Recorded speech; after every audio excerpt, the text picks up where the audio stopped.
अस्सलामुअलैकुम and welcome back to my channel. मेरा नाम है शेज़ा मतलूब और मैं जर्मनी में रहती हूँ, लेकिन आजकल मैं इटली आई हुई हूँ कुछ वीक्स के लिए। सबसे पहले तो मैं आप सबका थैंक्स करना चाहती हूँ जिन्होंने मेरे चैनल को सब्सक्राइब किया। आप लोगों की support means the world to me and अल्हम्दुलिल्लाह आई हैव रीच्ड 1000 सब्सक्राइबर्स।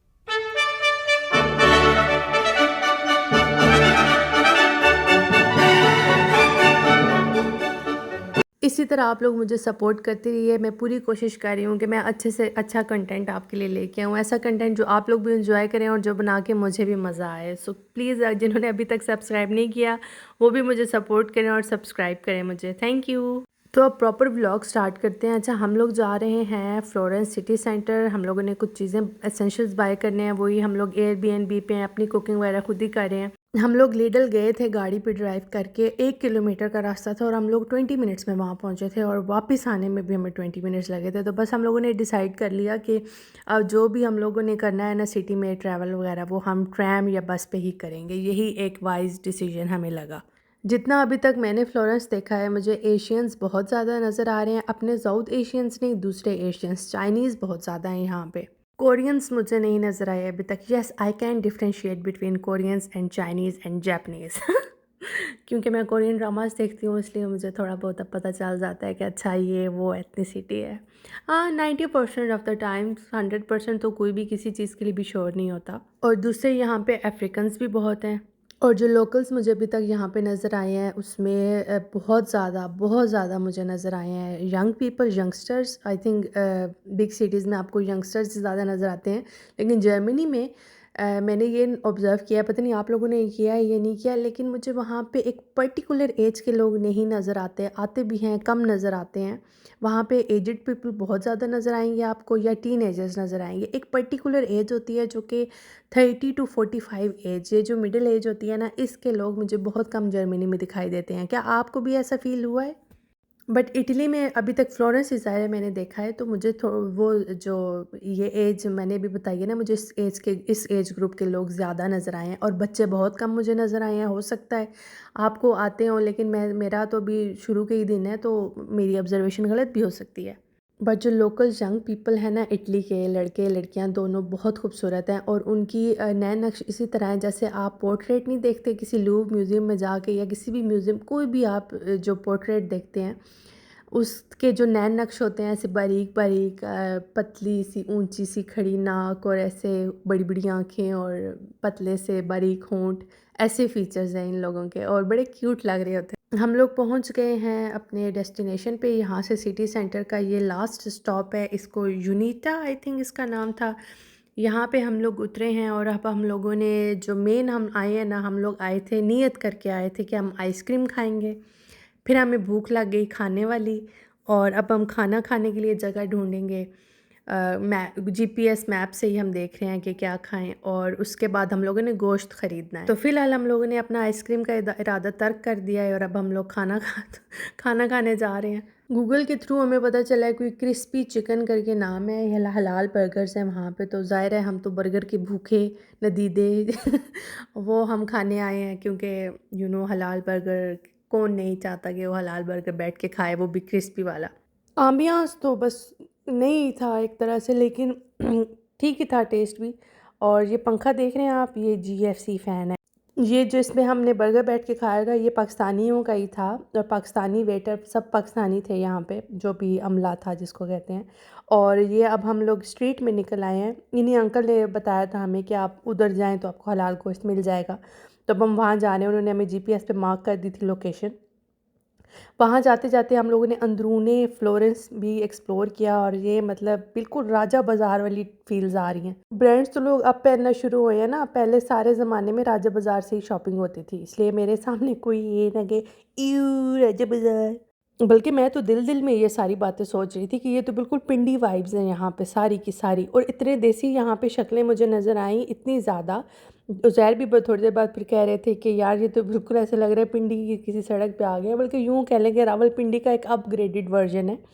और अगर आप चाहते हैं कि आपको पिंडी जैसी ज़िंदगी चाहिए, पाकिस्तान जैसी ज़िंदगी चाहिए लेकिन अपग्रेड के साथ, यानी उसमें सारी फैसिलिटीज़ भी हों, यूरोप भी हो, तो आप इटली आ जाइए। आपको होम सिकनेस बिल्कुल भी नहीं होगी, ज़्यादा से ज़्यादा आपको अपने पेरेंट्स याद आएंगे ऑफ कोर्स, बट अदरवाइज़ वो जो पाकिस्तान वाली वाइब है ना, वो आप यहाँ मिस नहीं करेंगे। यहाँ पे वीडियो बनाना बहुत मुश्किल हो रहा था मेरे लिए, क्योंकि मैं यही चाह रही थी कि बस किसी की फेस पर्टिकुलर ना कैप्चर हो, बट फिर भी मैं कोशिश कर रही थी कि किसी तरीके से आपको दिखा दूँगी। ये देखिए, ये पूरी एक अंदर गली थी, बिल्कुल बहुत बड़ी सारी, जिसमें सूवेनियर शॉप्स थी बहुत सारी, और लेदर प्रोडक्ट्स थे बहुत सारे। ओरिजिनल थे नहीं थे ये तो मुझे नहीं पता, बट सुना है ओरिजिनल लेदर ही होता है यहाँ पे। तो ये है वो गली जिसमें हम लोगों ने गोश्त बाय करना है, और इसमें काफ़ी सारी 5-6 थी ऐसी शॉप्स जो देसी थी अपनी पाकिस्तानी। इंडियंस तो मुझे कम नज़र आए हैं, पाकिस्तानी बहुत नज़र आए हैं मुझे यहाँ पे। और गुजरात और मंडी भाउदीन के वो बिलोंग करते थे, क्योंकि हम लोग शायद नए फेसिस थे, तो इन्होंने हमसे पूछा था कि तुसी कित्थों आए हो, तुसी पिछों कितों दे हो। तो फिर पंजाबी में ही मोस्टली उन्होंने बात की थी। तो फिर हमें जो टेढ़ी मेढ़ी आती थी, हमने भी फिर उनको रिस्पॉन्स दिया कि अच्छा हाँ। एक को तो पता ही नहीं था कि चकवाल कौन सा शहर है, वो शायद कोई बहुत ही छोटा सा था जब इधर आ गया था, या क्या सीन था। और ये इसी गली में ना कुकिंग क्लास चल रही थी, बड़ी एस्थेटिक किस्म की। अंदर से गली बहुत पुरानी थी, लेकिन अंदर से ये वाली जो शॉप कह लें या क्या कहेंगे इसको, but it was looking very cool from outside. ये सारी जो गली थी ना, जिसमें मैंने आपको पहले बताया था कि अंदर बहुत सारी सूवेनियर शॉप्स हैं और वो लेदर गुड्स हैं, वो अभी सारे पैक कर रहे हैं सारे, और अपने अपने घरों को जा रहे हैं।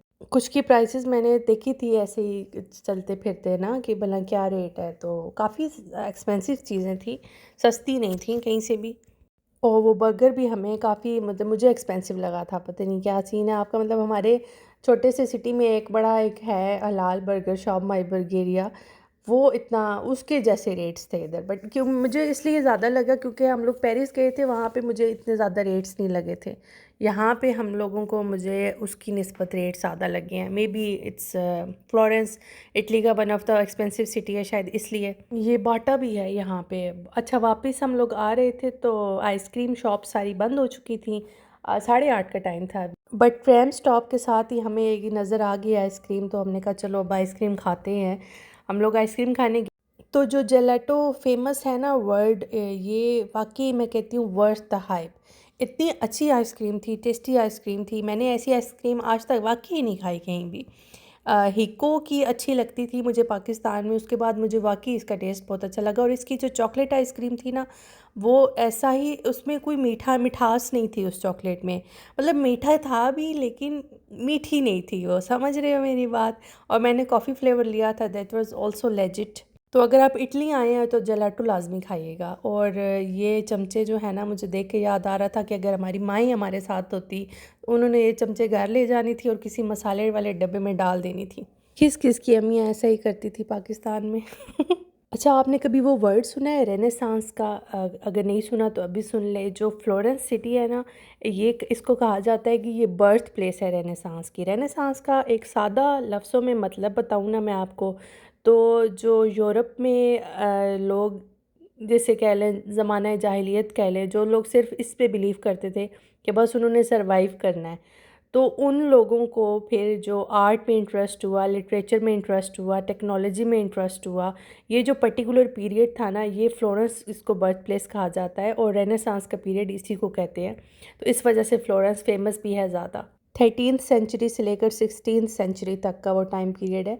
आप गूगल करें, आपको और अच्छी इन्फॉर्मेशन मिलेगी। मैं तो पता नहीं क्या बताया आपको, बट मैं अच्छी टीचर बिल्कुल भी नहीं हूँ। ये मैं अक्सर कहती हूँ कि मैं एक्सप्लेन करने पे आ जाऊँ ना, बहुत बुरा एक्सप्लेन करती हूँ। हम लोग अब वापस अपने घर की तरफ जा रहे हैं। ट्रेन स्टेशन से वॉकिंग डिस्टेंस है, हार्डली 10 to 15 मिनट्स की वॉक है। But it was a successful trip. हम दोनों को मज़ा आया, वलिया ने इन्जॉय किया, और क्या चाहिए, पैसे पूरे हो गए।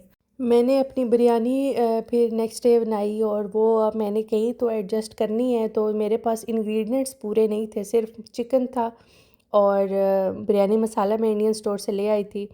और अभी वो मैं आपको बताती हूँ कि मैंने काउफ्लान के राइस से बिरयानी कैसे बनाई। मैं एक ही पैकेट था मेरे पास राइस का, जो मैं भागते भागते काउफ्लान से ले आई थी। अच्छा, मैंने अभी तक जितनी भी चकवाल के जो लोग हैं ना, उनको देखा है कि उन्हें बिरयानी बनाने नहीं आती। वो बिरयानी मसाला चावलों में डाल के कहते हैं बिरयानी बन गई है।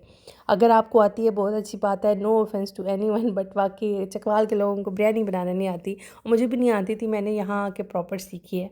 बिरयानी जो है ना वो इंडियन और पाकिस्तान की डिश नहीं है, ये पर्शियन डिश है और बिरयान का मतलब होता है टू फ्राई, यानी कि आपने गोश्त फ्राई लाजमी करना होता है, तो उसको फिर आप बिरयानी कहते हैं। तो यहाँ पे ऐसा कुछ नहीं हो रहा कि मैं आपको बिरयानी बनाना सिखा रही हूँ, और यूजुअली मैं ऐसी बिरयानी बनाती भी नहीं हूँ, लेकिन मेरे पास प्रॉपर इंग्रेडिएंट्स नहीं थे और मतलब लिमिटेड चीज़ें थी मेरे पास, तो मैंने उसमें कोशिश किया है कि बनाऊँ, क्योंकि बहुत दिल कर रहा था कि हम लोग खाएँ। काउफ्लान की राइस मैं फ़र्स्ट टाइम ट्राई कर रही हूँ, अब देखते हैं टेस्ट कैसा निकलता है। तो खैर भूख बहुत लगी हुई थी और बस बिरयानी किसी तरीके से खानी, तो बिरयानी मेरी रेडी हो गई है। और प्याज फ्राई और धनिया पुदीना नहीं था मेरे पास, और फूड कलर मैं वैसे भी नहीं डालती, अनहेल्दी होता है।